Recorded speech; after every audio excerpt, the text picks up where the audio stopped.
মহাদেবকে আমরা কেন মহাকাল বলি জানেন? কাল মানে হলো সময়। এই বিশ্বে জন্ম, মৃত্যু, সৃষ্টি আর ধ্বংস সবকিছুই সময়ের অধীন।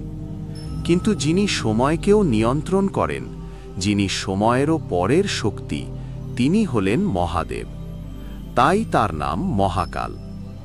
যেখানে মৃত্যু পৌঁছাতে পারে না, সেখানেও মহাদেব আছেন। মৃত্যুরও মৃত্যু তিনি। প্রলয়ের সময় মহাকাল রূপে তিনি তাণ্ডব নৃত্য করেন, আর সেই ধ্বংস থেকেই শুরু হয় নতুন সৃষ্টির পথ।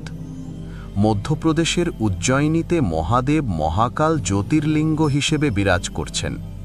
ভক্তরা বিশ্বাস করেন মহাকালের কৃপায় মানুষ মুক্তি পায় জন্ম মৃত্যুর ভয় থেকে।